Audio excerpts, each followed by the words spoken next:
Ya, 2010. 2010-an ya, berarti sudah 10 tahun. Ya. Setiap hari Senin selalu memberikan bimbingan kepada kami para anggota Lariba Islamic Indonesia di Bandung khususnya dalam kajian-kajian tafsir dan kajian khusus Kitabul Buyu, sebuah buku atau sebuah kitab yang membantu kita dalam perjalanan bisnis yang syar'i berdasarkan sunnah Rasulullah.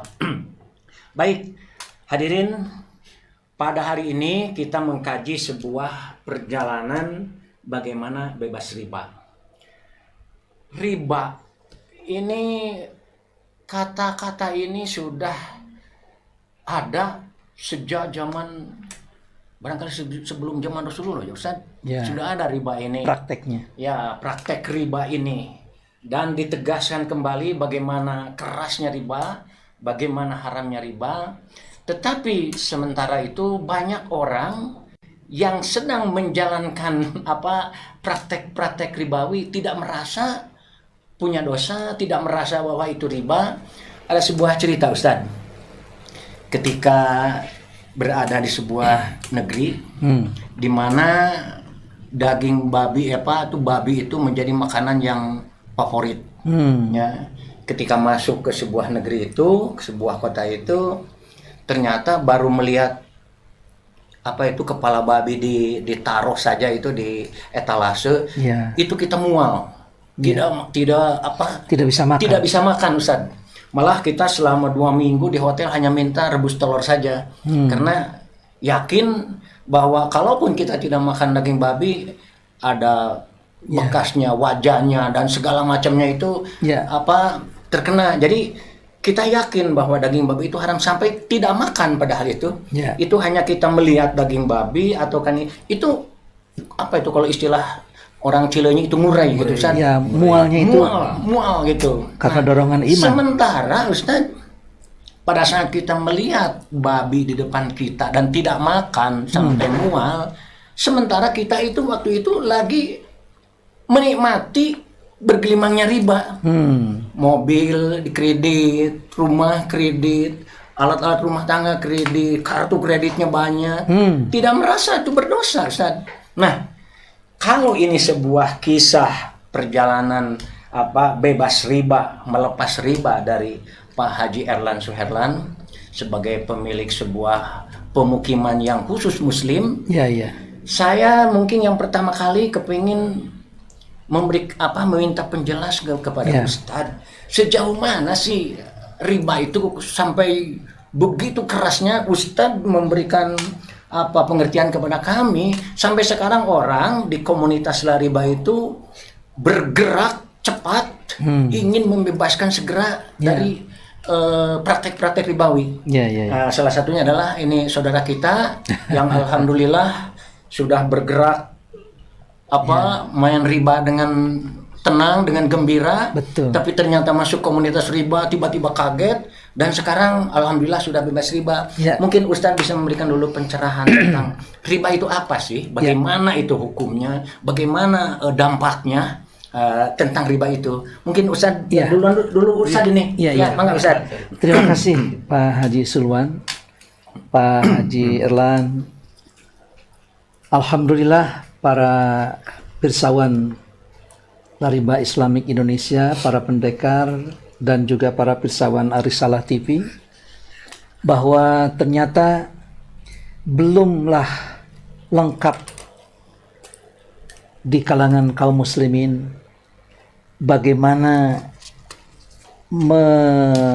memberikan keilmuan atau kesadaran atas dasar dorongan ilmu dan dorongan iman kepada seseorang itu betul-betul melekat. Saya yakin seorang yang merasa mual karena melihat daging babi itu bukan daging babinya, tapi dorongan itu adalah dorongan iman dan dorongan keyakinan. Ketika ada gulai kambing, kenapa dia tidak mual? Padahal sama-sama daging, Ustaz. Nah, lalu di sini ada gulai kambing, di sini ada gulai babi. Ketika kita tidak tahu, nyaman-nyaman saja, Nyaman-nyaman saja. tidak merasa mual. Tapi begitu disebutkan bahwa ini adalah gulai kambing, ini gulai babi, tiba-tiba saja kok jadi mual. Jadi yang mendorong mualnya itu adalah dorongan iman dan keyakinan. Ketika ada seorang melaksanakan ibadah salat dan dia terbiasa karena itu adalah sebuah kewajiban yang tidak boleh ditinggalkan, dan hanya orang-orang yang sanggup untuk masuk neraka sakor yang meninggalkan salat, maka pada saat itu ketika dia tidak melaksanakan salat satu kali saja, dia merasa berdosa. Tapi pada waktu itu dia sebagai seorang pedagang yang wajib mengeluarkan zakat dari zakat tijarahnya, kemudian dia tidak pernah melakukan zakat tijarah, aman-aman saja. Tidak sedikit orang mual dan istilah orang Sunda mah bibiri-gidigan karena babi. Dia sampai mual karena melihat perbuatan atau makan babi itu hukumnya haram. Tapi lupa bahwa dia sedang mual karena tidak mau terlibat dalam sesuatu yang haram. Ternyata dia tidak menutup aurat.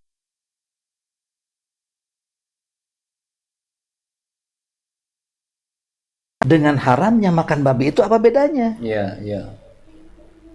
Mestinya ketika kita tidak menutup aurat atau membuka aurat sebagai seorang perempuan, seorang muslimah, mestinya dia mual juga kalau kita tidak menutup auratnya. Nah, disinilah barangkali perlunya ada sebuah gerakan memberikan kejelasan, memberikan penerangan, sehingga mengapa terjadi di kalangan para pendekar riba Islamik Indonesia sekarang berbondong-bondong untuk tidak melakukan bisnis dengan praktek ribawi ini, karena mereka yakin bahwa inna minal bayani burhanan, inna minal bayani sihron. Sesungguhnya dari keterangan-keterangan yang bersifat memotivasi seseorang itu tak ubahnya seorang disihir. Pak Haji Erlan itu tersihir dengan keterangan-keterangan yang demikian jelas yang kita paparkan dalam pengajian. Akhirnya dia menyadari, iya ya, ngapain kita mesti terlibat dalam persoalan-persoalan seperti ini. Dan kita melihat bagaimana kondisi dan situasi orang-orang yang memang lepas dari praktek ribawi. Akhirnya ketenangan, ketentraman, keberkahan, kesucian jiwa, ketenangan lahir, ketenangan batin, tidak ada keterikatan dengan yang lain, kewajiban tidak ada. Akhirnya kan muncul semangat dan motivasi untuk melepas bahwa bisnis bebas dari riba itu ternyata membuat nyaman, tenang, sejuk, menguatkan, tidak melemahkan. Nikmat ya, Ustaz. Nikmatnya luar biasa. Dalam situasi pandemi seperti ini dapat dirasakan oleh semua orang. Betapa bahwa, waduh, alhamdulillah, untung saya sudah selesai. Barangkali itu kan. Tidak punya hutang ya. Tidak punya hutang, tidak punya kewajiban. Adapun sekarang omset turun, nilai nominal itu juga berubah. Ternyata seseorang itu tidak tergantung kebahagiaannya kepada jumlah nominal, tapi seseorang itu sangat tergantung kepada jumlah keberkahan. Akhirnya persetan dengan nominal. Nominal tidak lagi menjadi sebuah target, tapi keberkahan yang menjadi target. Hari ini kita mendapatkan 100 juta, padahal biasanya kalau lebaran itu 1 miliar, maka 1 miliar dengan 100 juta, kalau dilihat nilai nominal tentu berbeda. Tapi bisa jadi keberkahan bagi seorang pengusaha di saat pandemi seperti ini. 100 juta itu adalah bagian dari kebahagiaan yang tidak terkira. Ini barangkali yang menjadi dasar kenapa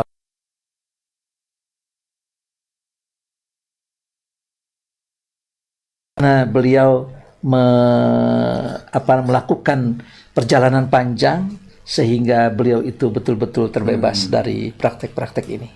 Terima kasih Ustadz. Ya. Jadi kami ini setiap minggu, paling tidak seminggu sekali, setiap hari Senin, Ustadz selalu saja mengulang dan mengulang Ya. bagaimana tentang tentang ya dahsyatnya riba, Ya. tentang dampaknya, tentang ancamannya dan segala macam. Nah, Ya. ini barangkali saya nih mau bertanya ke Pak Haji Erlan. Pak Haji Erlan ini tahun 2012 setelah memiliki usaha ini dan itu, memulai dengan bisnis properti.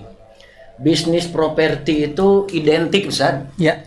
identik dengan KPR, Ya. identik dengan perbankan, identik dengan kredit, identik dengan itu hampir barangkali kalau kita mendengar perumahan, wah berapa nih sebulannya, berapa DP-nya, itu selalu seperti itu. Berapa bunganya? Berapa bunganya? Nah sekarang Haji Erlan sebagai pemilik Khairland, ini bagus sekali, ini Khairland itu korporasinya, sedangkan untuk pemukimannya dinamakan Al-Ma'arij Muslim Regency. Ini luar biasa ini. Saya juga kepingin tahu barangkali pemirsa kenapa itu harus nama Al-Ma'arij. Nah, yang pertanyaan yang paling menarik, sejak masuk, kenapa tiba-tiba Pak Haji Erlan tertarik masuk komunitas Lariba, tiba-tiba punya daya dorong, semangat dan magnet yang luar biasa, ingin segera bebas dari riba. Dan apa sih bedanya ketika Pak Haji Erlan asik dengan bisnisnya penuh riba dan sekarang sudah bebas riba? Itu mungkin para pemirsa ingin mengetahui bagaimana perjalanan bebas riba dari seorang Haji Erlan, termasuk bisnisnya, yang dimana kita tahu atau kita dengar pemukiman itu khusus untuk orang Muslim, Ya. khusus orang yang tidak menggunakan riba dan tidak menggunakan kredit akadnya. Ini bagi saya ini dalam hari gini itu agak luar biasa ini. Ya. Barangkali Pak Haji Erlan bisa menceritakan bagaimana itu kisah perjalanannya yang ini. Silakan Pak Haji. Terima kasih Kang atas waktunya. Terima kasih Pun Guru Ustadz Uus. Alhamdulillah para pemirsa TV Arisalah di rumah serta kawan-kawan semua yang punya semangat untuk bebas riba bisa bergabung di channel Arisalah ini. Mungkin Kang, di awal saya tuh tahun 2012 mendirikan perumahan Al-Ma'arij Muslim Regency ini memang khusus untuk Muslim. Jadi kami dari tim Khairland itu mensortir orang yang mau tinggal di perumahan kami itu. Jadi kami itu punya cita-cita, ya segala sesuatunya kita kan Nabi kita Muhammad SAW ini menjadi panutan dan acuan kita dalam menjalankan roda kehidupan gitu ya. Betul. Nah, dulu Nabi kita itu merubah Madinah Al-Munawwaroh, sebelumnya kan Yasrib itu ya. Nah, kemudian beliau dengan keilmuannya merubah sikap dan karakter penduduk menjadi seorang Muslim, jadilah Madinah Al-Munawwaroh. Nah, saya ingin tinggal di perumahan.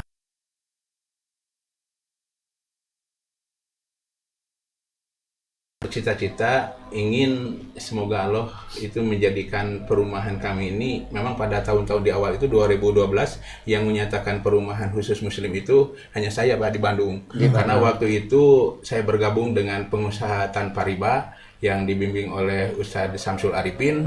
Kami sama-sama juga di situ terpacu untuk bebas riba. Nah, kemudian kajian-kajian yang menyatakan bahwa salah satu indikator kebahagiaan itu kita berada di lingkungan yang kondusif, yang semuanya Muslim. Nah, jadi saya mendirikan perumahan ini memang punya cita-cita, bagi saya ya cita-cita dakwah gitu kan, cita-cita dakwah. Nah kemudian di perjalanan saya kan di awal itu kan ya tidak berpikir apa itu riba atau tidak, Ya. nah karena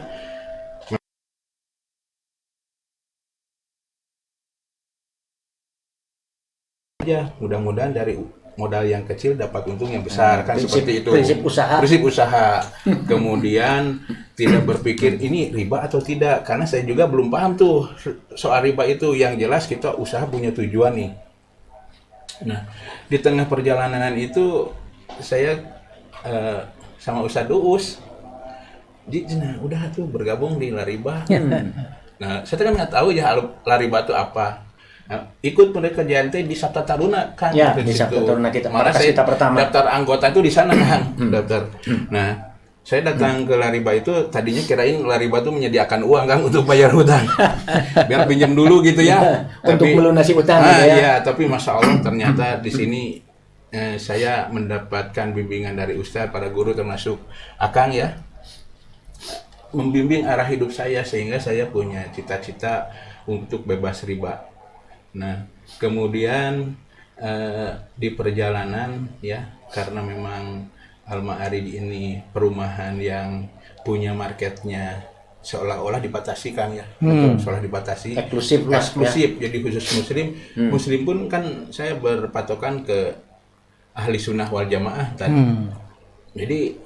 Jadi selalu yang mau beli itu saya bicara dulu sampai ketemu titik akhir, karena jangan sampai jual beli ini saya bilang begini, tidak ada di antara kita kebohongan. Misalkan seseorang ini padahal kepercayaannya Islam tapi yang dinyatakan oleh sesat oleh MUI.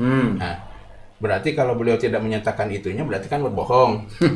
Nah, jadi kan kita juga cari akhirnya kita buka-bukaan karena ini saya punya program seperti ini. Nah, jadi selain dari memang saya mengembangkan perumahan ini, banyak tantangan, dan tantangan itu ya luar biasa lah, termasuk tantangan dakwah itu memang saya yakin akan berat, karena saya udah mendapat info kalau kita dakwah itu pasti akan mendapat tantangan. Jadi saya kalau mendapat tantangan apapun yang sifatnya malah ke pribadi sehingga seolah ada cemoohan atau ya berbuat nyinyir atau mensepelekan, ya wajar lah, saya sedang berdakwah. Tapi saya akan bertahan karena semuanya sedang diupayakan kan, seperti itu. Jadi memang kata sempurna itu kan belum terpenuhi gitu ya. Tapi saya dalam perjalanan ini kita bicara dulu Al-Ma'arijnya ya. Nah, jadi itu memang perumahan khusus muslim, mulai dari kebersihan. Itu kan setiap sampah itu saya dari rumah itu harus diambil tiap hari, Pak. Diambil tiap hari supaya tidak ada sampah lebih dari 24 jam. Karena itu kalau sampah lebih dari 24 jam itu bisa menimbulkan bau dan busuk. Nah, itu bisa mengundang lalat, nyamuk ya, bahkan tikus. Nah, di sana tiap hari itu harus diambil. Jadi sampah dari setiap warga itu jam 9 mau sedikit apalagi banyak harus keluar. Nanti diambil sama petugas sampah. Nah, sampah itu dipilah.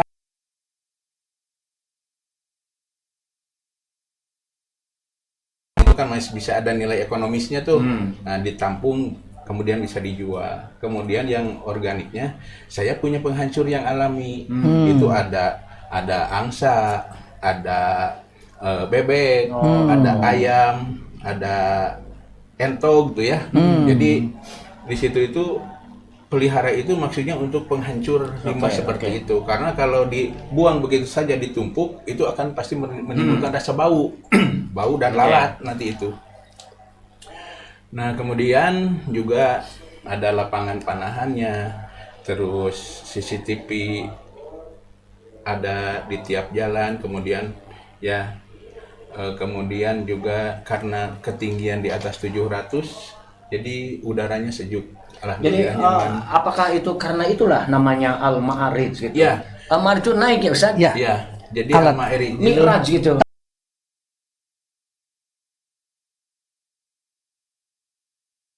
Di atas naik yang ketinggiannya 700 meter. Hmm. Kang. Jadi di permukaan air laut oke, 700 lebih lah. Nah, jadi saya menamakan itu sesuai dengan surat di dalam Al-Quran yang ke-70. Malah di situ surat Al-Ma'arij itu kan menyatakan ada perbedaan kafir dengan muslim itu seperti apa. Nah, karena memang di dalam Al-Quran juga ada menyatakan salah satu surat yang menyatakan bahwa sejelek-jelek makhluk hidup yang bergerak di hadapan Allah adalah orang kafir. Ini mah bahasa Quran kan ya. Oke. Bahasa Quran nih, bukan menyudutkan. Nah, karena bahasa Quran seperti itu. Sejelek-jelek makhluk hidup, makhluk yang bergerak di hadapan Allah adalah orang kafir karena mereka tidak beriman. Itu menjadi, nah saya bilang di Al-Ma'arij itu malah ada yang mau pelihara anjing kan di situ sampai tidak jadi karena pelihara anjing. Tidak boleh juga. Tidak boleh. Jadi karena dasarnya kalau kita pelihara anjing itu ada dua alasan.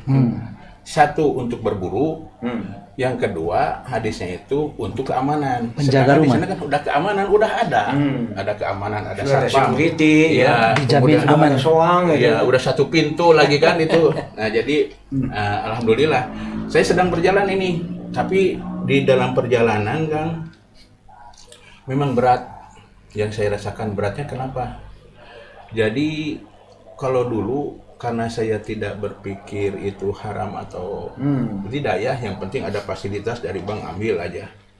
Nah, saya mengembalikan itu ya kurang lebih sampai 10 M lah, sampai kemarin terakhir yang 1,35. Dan alhamdulillah saya sudah lunas.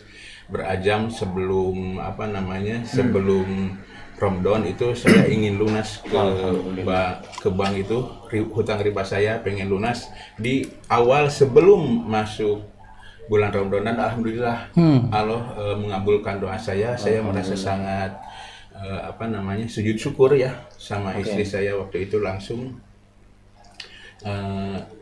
tiada rasanya kebahagiaan di saat saya berlepas diri dari riba. Oke, Pak Haji, saya tertarik. Kenapa? Apakah selama ini selama pengajian itu apakah hanya karena Ustadz Uus setiap minggu, setiap ngaji selalu mengulang-ulang bagaimana haramnya riba, bagaimana ancamannya riba, bagaimana dosanya riba. Tiba-tiba saja kepingin, karena ini kan dulu juga jalan itu menggunakan riba nggak ada masalah gitu. Iya betul. Kenapa Kang. tiba-tiba kepingin segera bebas riba gitu? Iya. Apa itu? Apa ada perbedaannya gitu? Memang motivasi yang pertama itu karena takutnya dosa riba. Itu takut, perasaan kemana-mana rasanya dikejar-kejar. Saya yang takut itu meninggal pada saat punya hutang. Aduh, ngeri, saya ngeri Pak. Kemudian saya kan yang menjadi pola hidup saya indikator bahagia itu kan. Indikator bahagia itu yang saya kejar, bahagia di dunia, bahagia di akhirat. Oke. Nah, itu salah satunya kan kita harus punya teman yang sepemikiran. Nah, saya dengan bergabungnya ke Lariba itu punya teman yang sama, ingin berbahagia di dunia dan di akhirat. Intinya lepas dari riba itu ingin kan supaya berbahagia di akhirat. Betul. Nah, kenapa kita mesti bertahan untuk beriba kalau berpikiran ke sana gitu? Cuman berapa jam gitu di dunia itu kan? Nah, itu satu hari itu katanya 50.000 tahun ya. Masya Allah. Itu malah ada di surat Al-Ma'arij. Ustaz, ini orang sampai punya punya mindset, punya pemikiran bagaimana segera terbebas dari riba. Khususnya komunitas yang kita di Lariba Islamic Indonesia. Apakah sejauh mana nih Ustaz ancaman riba itu sampai terbirit-birit kepingin segera membebaskan diri dari riba? Selama ini kan tidak kurang ancaman itu yang lain-lain juga Ustaz. Bagaimana ancaman tidak sholat, bagaimana ancaman memakan makanan yang haram, ancaman meminum khamar, ancaman. Apakah ancaman riba itu jauh lebih dahsyat atau seperti apa itu? Sampai seorang Haji Erlan yang sudah nyaman dengan usahanya, usaha properti, tiba-tiba apapun yang terjadi kepingin segera bebas riba gitu. Mungkin Ustadz bisa memberikan kembali gitu, apa itu ancaman riba itu sejauh mana itu?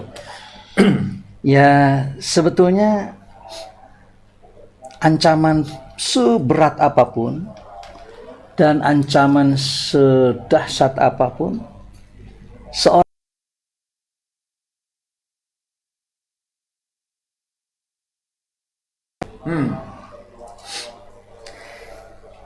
Quran menyatakan, a'udzubillahi minasyaitonirrajim, innama tunzirul ladzina yakhshawna rabbahum bil ghaib. Wahai Muhammad, engkau itu hanya bisa memberi peringatan itu kepada orang yang memiliki rasa takut.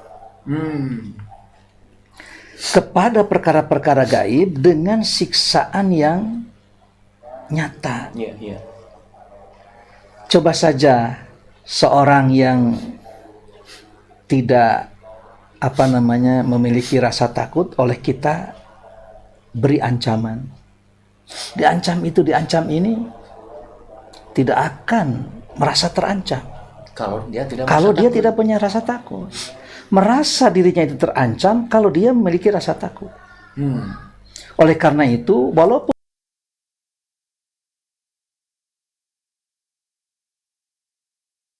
sudah bagus,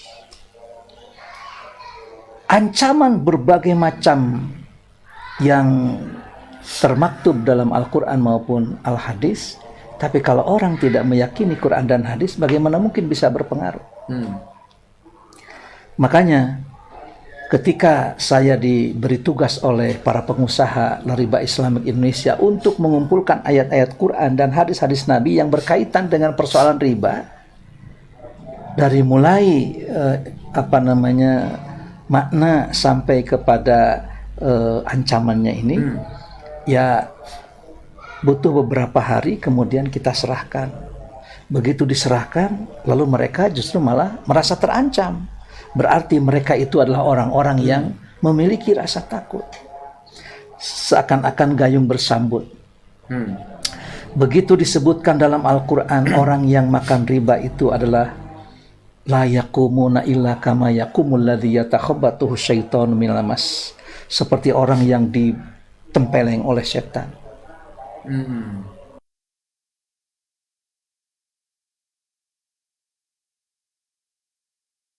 Poyongan, cari uang sana, cari uang sini, tidak tahu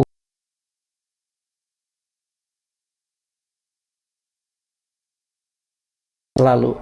Yang mereka takutkan itu hanya debit collector. Malaikat tidak ditakuti. Nah, ternyata di Quran itu sudah jelas sekali. Fa illam taf'alu fa'dzanu biharbin minallahi wa rasulih. Jika kamu tidak berhenti, izinkan ya perang dari Allah dan Rasulnya. Coba selebih dari itu apa? Makanya dalam keterangan-keterangan hadis itu makin sini ternyata kita lihat baik itu yang sahihnya maupun yang secara sanad itu mungkin ada kelemahan, akan tetapi dengan diumumkannya perang dari Allah dan Rasulnya, kira-kira ada tidak yang lebih atau yang lebih menakutkan dari itu. Ya, lebih dahsyat dari itu. Ternyata itu sudah maksimal.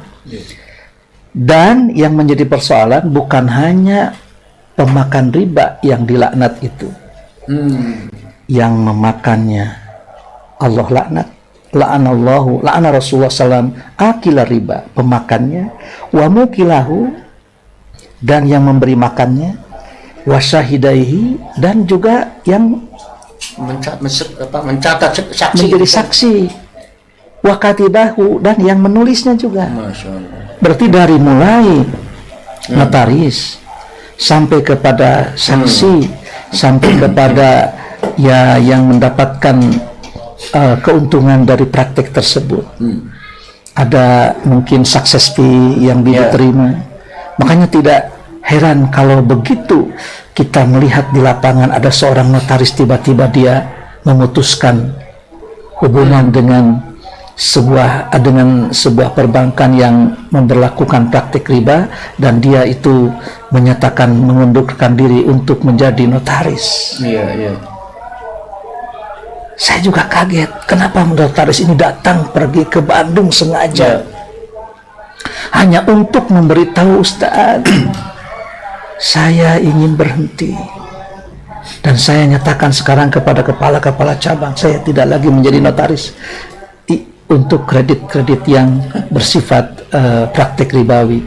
Tapi saya ingin, ya kalau untuk jual beli segala macam mungkin dia masih bisa AJB dan lain-lain, kebalik nama. Tapi untuk kredit-kredit ini saya berhenti.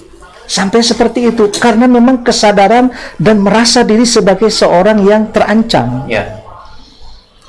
Karena ada yakhshawna rabbahu, ada khosyah.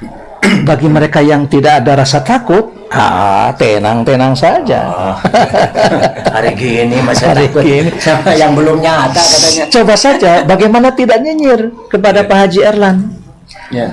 Bukankah seorang developer itu ingin agar produk perumahannya itu, propertinya itu laku?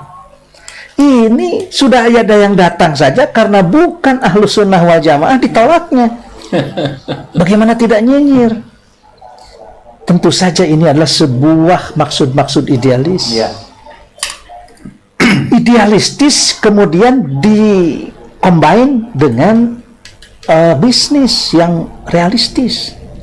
Akan tetapi bagaimana? Ternyata terbukti bisa. Oke. Nah ini yang menarik Ya, itu kan. luar biasa Ustaz.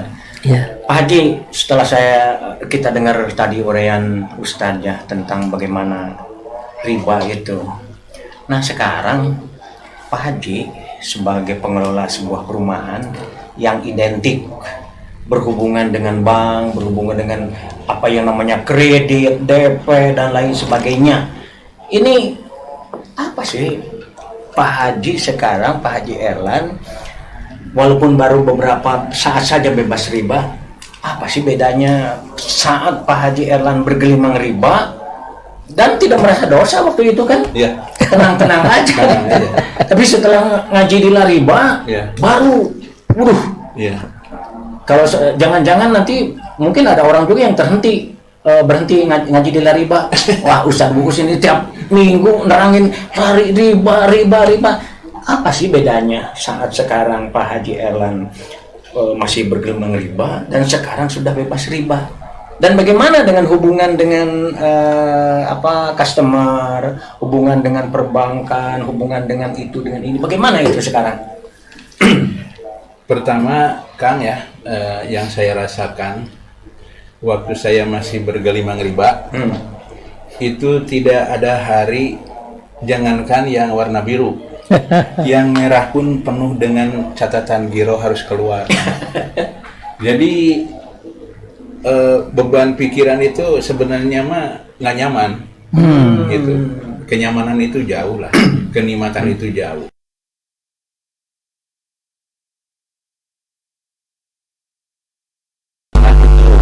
Susah diungkapkan ya, susah diungkapkan, tapi bisa dirasakan. Betul. Jadi suatu kenikmatan yang luar biasa dari Allah. Jadi kenikmatan iman itu di situ mungkin kan bisa dirasakan, susah diungkapkan. Seperti merasa tenangnya dan senangnya saya bebas dari riba. Nah, bukan kita tidak berpikir masalah dunia, tapi saya yakin kesini yakin ya. Betul. Tolonglah agama Allah, yakin Allah akan menolong. Itu yang saya yakini gitu.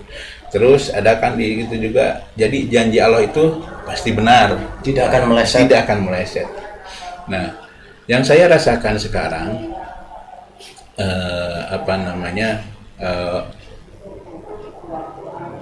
sudah bebas dari riba itu kan, jadi nggak lagi berpikir tanggal berapa ini. Lupa tanggal. Dan memang untuk pelunasan ke bank pun yaitu di luar di luar logika saya lah. Seperti ada salah satu orang, Ibu Haji Siti ya, dari Kalimantan, sampai sekarang yang membeli kapling di rumah saya belum ketemu dengan orangnya kan. Belum ketemu. tiba-tiba orang transfer sama saya langsung masuk ke rekening saya, Pak beli yang ini. Nah itu kan bagi saya itu sungguh sangat di luar kemampuan pikiran. Kok orang tiba-tiba sertifikat masih dipegang sama saya? Itu yang disebut Ustadz pertolongan Allah yang tidak disangka-sangka dan ya tidak diperhitungkan gitu. Ya yarzuqhu min haitsu la yahtasib. Ya betul. Oke. Nah kemudian juga kemarin waktu saya mau pelunasan, ya ada penghuni di situ yang mau membeli kembali dan langsung saya bayarkan. Alhamdulillah itu kan semua saya rasa itulah, dan saya yakin itu pertolongan Allah. Dengan ajam saya ingin melunasi hutang di sebelum bulan Ramadan, ternyata Allah mengabulkan seperti itu. Betul. Seperti itu. Oke, ini menarik sekali Ustaz. Waktu kita tetap dibatasi, selain kita mendengar Pak Haji Erlan, ini banyak nih pertanyaan-pertanyaan yang masuk nih ke saya. Mungkin diselang Pak Haji Erlan supaya ini karena ada kaitannya juga, ada beberapa pertanyaan nih yang harus saya ini kan. Yang pertama, ini Ustaz, masuk sebentar. Ya, coba. Nah ini,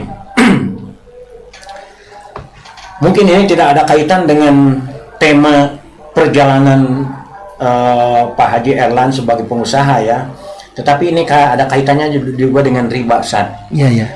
Ustadz, kalau kita bekerja sebagai karyawan biasa di perusahaan, kita berniat sudah tidak mau menggunakan riba, tetapi si perusahaan itu tetap dalam modal kerjanya mendapatkan pinjaman dengan sistem riba. Apakah gaji pendapatan saya sebagai karyawan itu termasuk haram atau termasuk riba? Itu barangkali Ustaz, ada pertanyaan satu lagi nih. Itu aja dulu Ustaz. Sekarang barangkali seorang bekerja di sebuah perusahaan orang kufur. Apakah orang kufur itu mempunyai modal dalam menjalankan usahanya itu halal atau tidak? Bagi mereka itu kan tidak ada yang haram, tidak ada yang halal. Sama saja kan bagi mereka itu. Nah, sekarang kita bekerja di sebuah perusahaan yang ownernya itu katakanlah menggunakan praktek-praktek ribawi. Kalau memang kita ingin agar kita itu berhati-hati dan ingin tenang, tentram, tidak mau ada yang berkaitan dengan persoalan-persoalan itu, pilih perusahaan yang memang bersih dari praktek-praktek ribawi. Seperti kita bekerja di properti Al-Ma'arij Muslim Regency misalnya. Kenapa kita kok bekerja di dalam tanda kutip developer, orang-orang yang tahu itu menggunakan itu adalah jasa perbankan yang berlabel ribawi. Nah, adapun apabila setelah kita masuk sekarang menjadi karyawan, lantas andai kata kita bisa berdakwah dan bisa membebaskan orang tersebut dari praktek tersebut, itu luar biasa. Akan menjadi dorongan tersendiri. Dan tentu dakwah orang itu akan senantiasa eksis ketika dia memberikan penjelasan sampai akhirnya ownernya itu merasa senang karena lepas dari praktek-praktek tersebut. Kenapa? Karena kadung sudah masuk. Atau barangkali andai kata memang sudah baru diketahui akhir-akhir ini dia itu ingin mempunyai majikan yang bersih dan kafah sumuli dalam persoalan ini, itu tinggal pilihan. Sebaiknya kita apakah mau dilanjutkan dengan terus berdakwah di situ supaya bisa terbebas dan itu akan menjadi jasa tersendiri, atau kita cari yang memang yang sejalan dan sepemikiran. Dengan kita ya. Cuma memang yang namanya riba itu tidak bisa tidak bisa kita meninggalkan secara individual. Karena riba ini ya debu-debunya pasti itu akan ada. Karena ketika kita naik angkot, ketika kita masuk ke beli tiket pesawat, tiket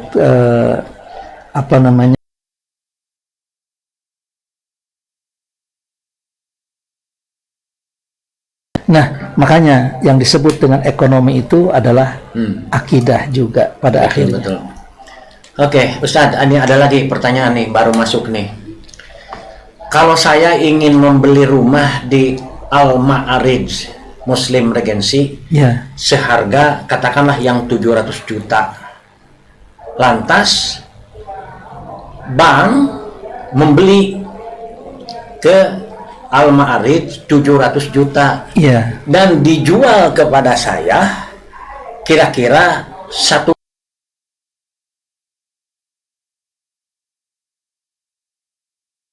Hukumnya apakah itu termasuk riba? Karena tadi kan 700 juta, sekarang ke saya harganya jadi 1 miliar. Dicicil 3 tahun atau berapa tahun, tapi tanpa bunga. Apakah itu, bagaimana hukumnya ini termasuk riba? Kelebihan itu tidak selamanya riba. Tapi riba sudah jelas Kelebihan adalah kelebihan. Oke. Setiap kelebihan belum tentu riba, tapi setiap riba pasti itu Ada kelebihan. Ketika seseorang itu memerlukan sebuah rumah, kemudian dia itu bernego dengan perbankan syariah misalnya. Saya itu butuh rumah di Al-Ma'arij Regency seharga 700. Tolong beli oleh perbankan itu secara cash. Nanti perbankan jual kepada saya kira-kira berapa lebihnya. Dan inilah yang disebut dengan murabahah. Dengan selama 1 tahun itu atau katakanlah 3 tahun itu dicicil dari 700 juta menjadi 1 M, dan dengan adanya perpanjangan waktu tidak ada pertambahan nilai, maka tentu saja tidak ada riba. Boleh-boleh saja. Artinya bahwa inilah yang disebut dengan prinsip mengapa kita ingin membebaskan dari praktek-praktek seperti itu. Artinya prinsip bahwa dengan perpanjangan waktu ada perpanjangan nominal atau ada pertambahan nilai. Nah, sehingga kalau 3 tahun ternyata tidak lunas, itu ada tambahan nilai, ada tambahan nilai lagi, bunga berbunga. Tapi kalau ini ternyata sudah dipastikan 1 M, sudah 1 M saja. Jadi kita membelinya 1 M, dicicil tanpa bunga. Betul.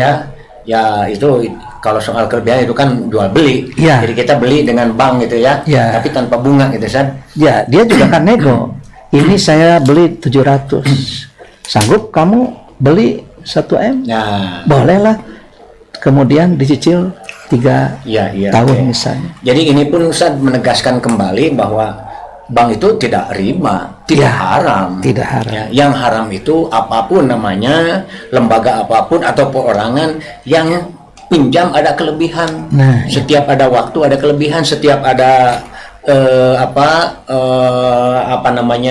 telat bayar, kenakan denda, itu berkali saja. Satu lagi Ustaz. Ustaz, saya mencicil rumah dengan cara hedging dolar. Dengan penetapan kurs yang disepakati, apakah saat kurs, katakanlah kurs dolar naik turun itu tidak termasuk riba? Jadi hedging itu Ustaz, kita sudah sepakat nih Pak Haji Erlan, Pak Haji, saya beli ini dengan dolar, 1 dolar saya sepakat 13.000. Rp13.000, mau dolar turun jadi 8.000, mau dolar naik jadi 16.000, saya tetap membayar 13.000. Iya, iya. Ini bagaimana, Ustaz? Ketika seseorang itu melakukan kesepakatan, maka Islam mengajarkan bahwa kesepakatan itu diperbolehkan dan sah-sah saja, mubah-mubah saja orang melakukan kesepakatan. Selama kesepakatan itu tidak merubah yang halal menjadi haram dan tidak mengharamkan yang tadinya halal. Begitu. Dan kesepakatan-kesepakatan itu tidak memadaratkan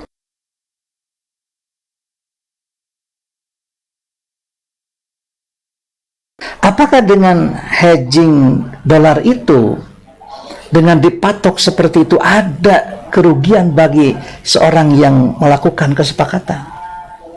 Dan ada keuntungan bagi seorang yang melakukan kesepakatan.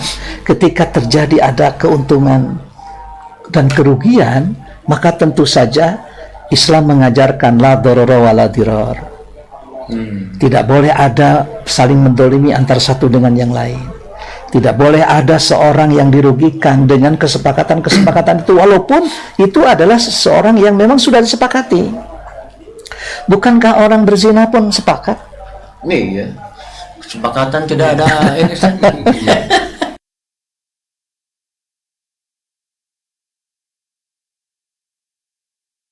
Seorang yang berzina, kemudian kedua-duanya suka sama suka, sepakat bahwa dia itu mau melakukan satu perbuatan, maka tentu saja ayah sepakat ya teh dina zina. Coba sepakatnya dalam nikah itu. Jadi kesepakatannya itu kita bikin dalam prinsip-prinsip ekonomi Islam. Jangan dalam prinsip-prinsip maksiat. Kalau gitu intinya, Ustaz, tetap tidak boleh. Ya. Karena saat membeli katakanlah lebih mahal, tetap ini kan merugikan juga yang lain, walaupun istilah sepakat gitu. Kita tahu bahwa dolar itu adalah fluktuatif, sementara ini dipatok. Betul. Dengan dipatoknya itu otomatis ada yang dirugikan dan ada yang diuntungkan. Ketika terjadi itu, maka tentu saja akan menjadi persoalan, akan menjadi problem. Nanti itu orang akan naonan rugi. Nah, begitu. Jadi disitulah barangkali Kang kita mesti bijak dalam menghadapi persoalan ini. Oke. Baik, ini kembali ke Pak Haji Erlan nih. Pak Haji, bagaimana pemasaran atau katakanlah keadaan ekonomi, keuangan atau yang berhubungan dengan korporasi dengan perusahaan ketika Pak Haji menjalankannya masih dalam sistem ribawi dan sekarang sudah tidak menggunakan lagi sifat-sifat atau hal-hal yang ribawi?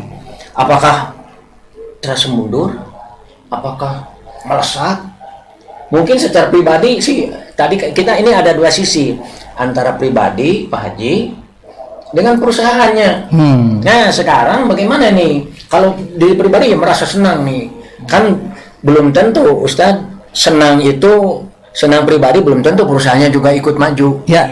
Atau kita rugi ini untung perusahaan belum tentu senang hati karena yang tadi itu orang mempunyai ternyata riba nih. Nah sekarang itu gimana? Sekarang perbandingannya ketika masih dalam ribawi, sekarang sudah bebas riba, perusahaan tuh nggak ada tiba-tiba jatuh gitu, gimana tuh Pak Haji? Alhamdulillah Kang ya, walaupun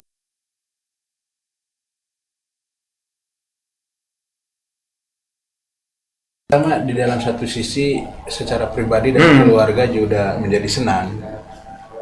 Alhamdulillah, karena memang tujuannya kita hidup itu kan mencari kebahagiaan, bahagia di dunia dan di akhirat itu saja.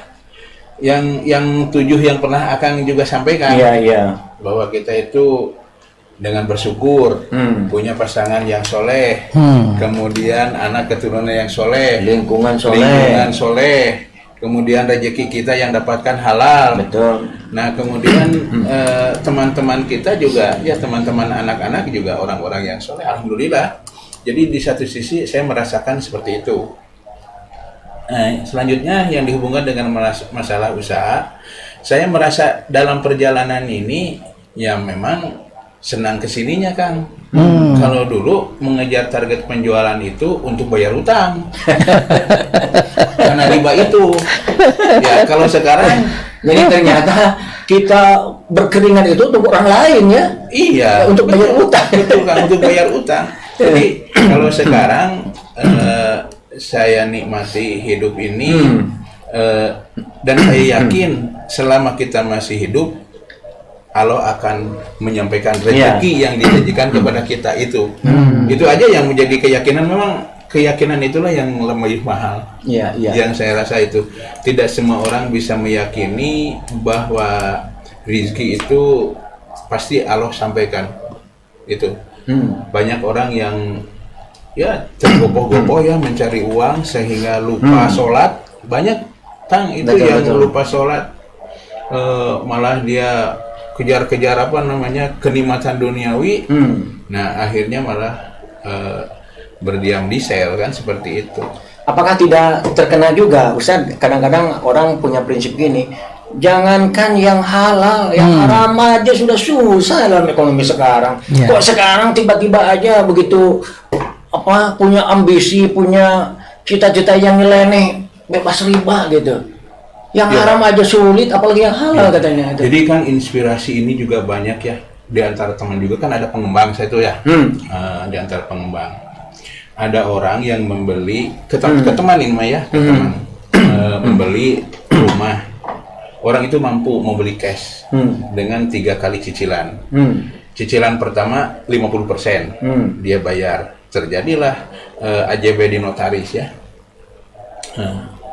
Nah, kemudian pada saat pembayaran yang kedua itu belum terlaksana, tapi AJB kan udah.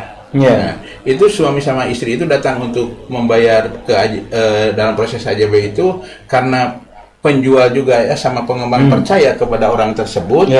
Karena tahu kondisinya gitu kan, ini orang Bonavi ini udah tahu di mana tinggalnya kan, seperti itu. Ya udahlah, boleh langsung AJB. Ternyata pada saat suaminya meninggal kan, istrinya tidak mau bayar. Coba Kang, itu padahal tahu ya, beliau tuh tahu istrinya, karena dia bersikukuh karena ini sudah menjadi hak saya sesuai dengan sertifikat sudah balik nama. Nah, jadi itu tidak mau bayar. Sedangkan yang punya hutang suaminya yang meninggal. Waduh, harus takut kan pengalaman seperti itu kan, mendapat pelajaran seperti itu harus menjadi ibroh mungkin ya. Bagi saya jadi ibroh, bukan tidak percaya sama istri atau anak.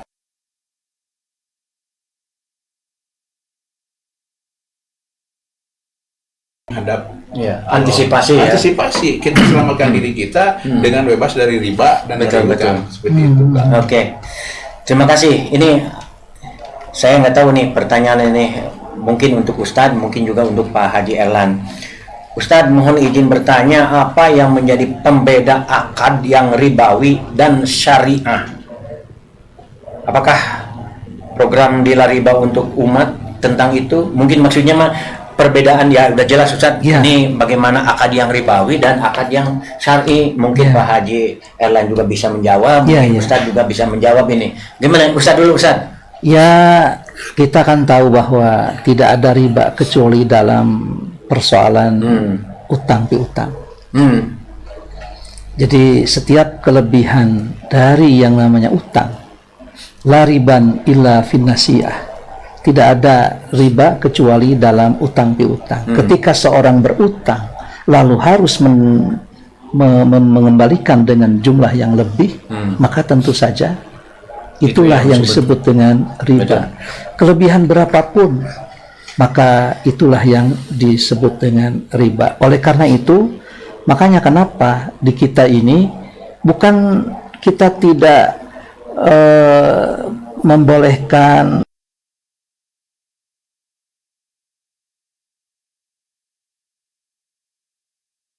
ya satu halaman penuh idah tadayantu bidainin faktubuh, kemudian ya apa namanya utang piutang itu juga ya Nabi pun sempat mengutang. Akan tetapi yang dimaksud di sini bahwa ketika seorang melakukan sebuah perjalanan bisnis, kenapa mesti berutang kepada pemodal?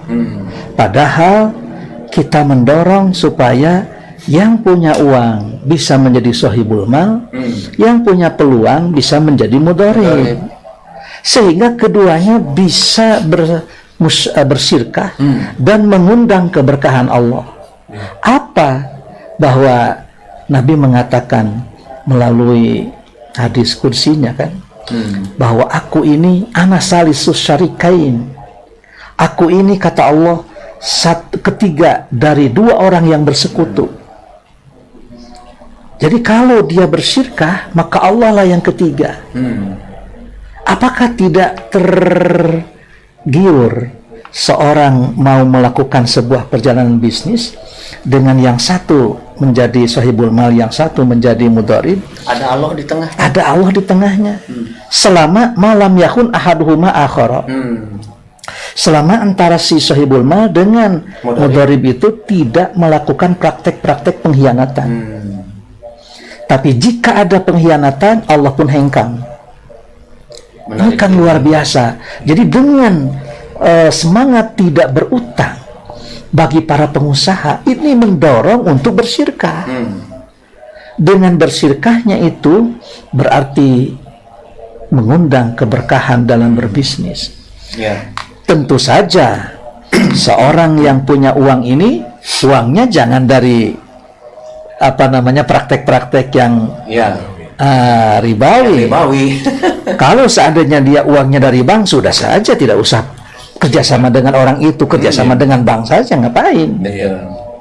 Jadi sebetulnya bank itu tidak haram sebagaimana yang dikemukakan oleh Pak Haji Sulwan, bahwa yang haram itu adalah praktek ribawinya. Tidak ada dalil yang mengatakan bahwa bank itu haram. Baik, Ustaz. Gitu. Terima kasih. Ini Pak Haji, ini terakhir nih. Bagaimana Pak Haji bisa memberikan sebuah semacam testimoni kepada pemirsa? Mungkin sudah banyak di sini sebetulnya rekan-rekan kita yang bebas riba, dan melihatnya Ustadz sumringah mereka itu luar biasa. Saya melihat tenang, tidak ada di musim pandemi ini. Waduh, saya tetap aja tenang gitu ya. Nah sekarang mungkin Pak Haji sendiri bisa merasakan sekarang, sampai kepada pemirsa bagaimana perasaan sekarang ini setelah bebas riba begitu. Ya memang Kang, kita diberi pilihan. Hidup itu kan pilihan Kang. Nah, jadi dan itu pun adalah pilihan saya membebaskan diri dari riba itu karena saya tadi ketakutan itu. Takut nanti di yaumil akhir saya dan keluarga dihisab karena riba. Nah, kemudian ya untuk teman-teman yang di luar, para pengusaha yang masih terlibat riba atau masih berjuang, jangan menggadaikan masa depan di akhirat nanti untuk kenikmatan di dunia sekarang. Jadi carilah jalan yang halal, dan saya yakin dengan cara halal ini Allah akan memudahkan perjalanan hidup, dan itu semua saya rasakan. Jadi kenikmatan-kenikmatan yang saya rasakan dalam membebaskan diri dalam riba itu, walaupun ada katakannya batu sandungan, itu pasti ada, karena memang itu adalah ujian.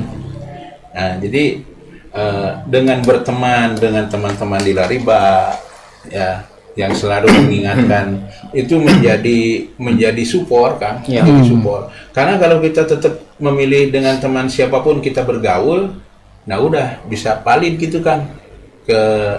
Jadi berhati-hatilah siapa yang dijadikan teman itu siapa.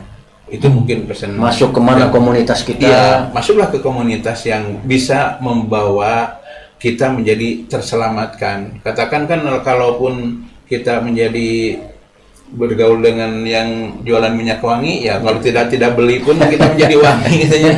Nah, mudah-mudahan wangi ya. Iya, kemudian teman-teman yang soleh nanti kan katanya diberi syafaat ya nanti. Nah, siapa tahu kita yang jangan-janganlah memberi syafaat ke orang lain. Kita bisa dapat syafaat dari orang lain yang mengajak. Kenapa katanya teman saya ini nggak ada? Padahal saya di komunitas orang-orang yang soleh, nanti dicarikan kan, seperti itu. Itu yang memotivasi itu. Yang menjadi menarik itu dari perjalanan Pak Haji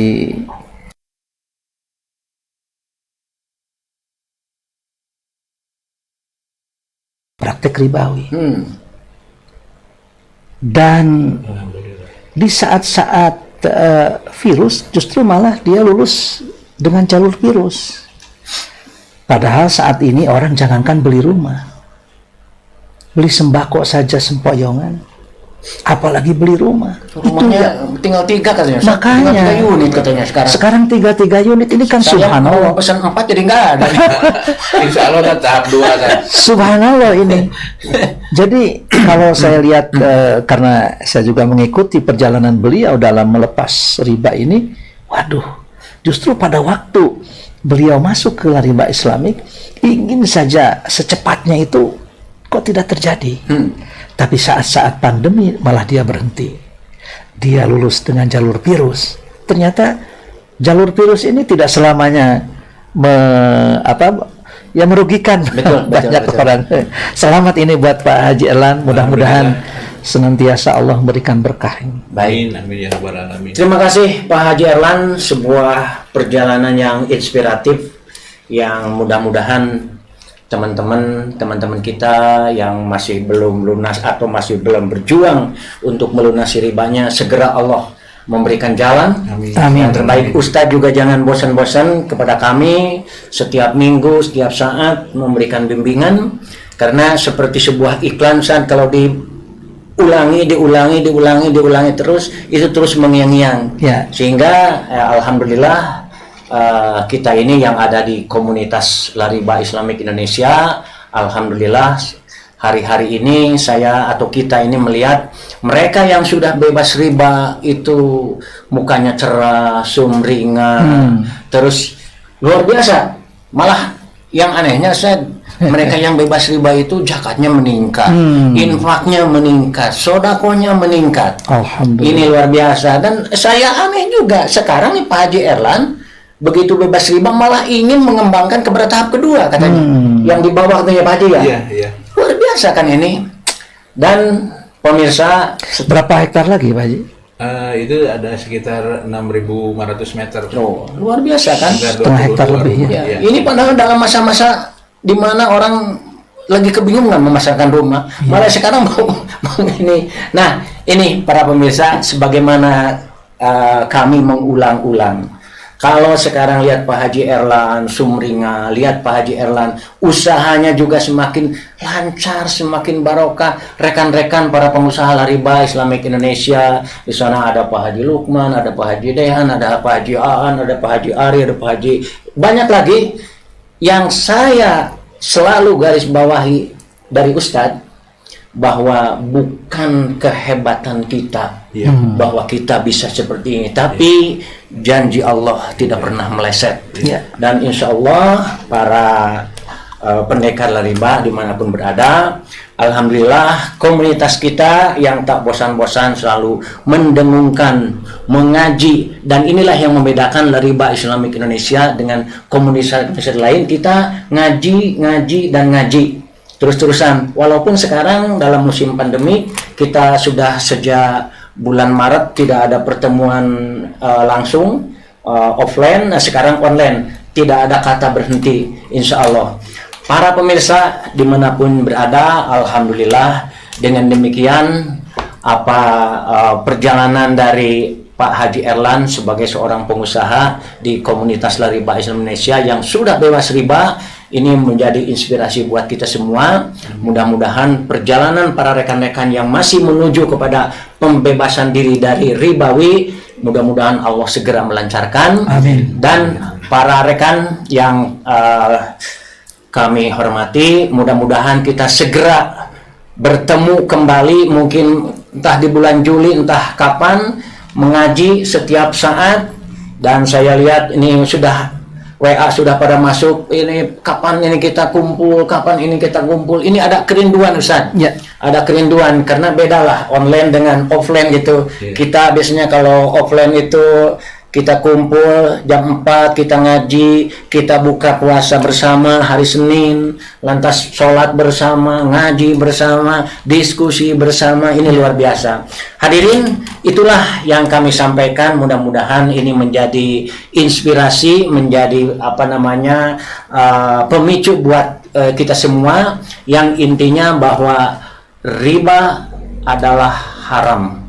Riba adalah terancam dan diancam, dan sudah jelas ancamannya. Karena itu mari kita bersama-sama berdoa, mudah-mudahan segera kita terbebas dari praktek-praktek ribawi.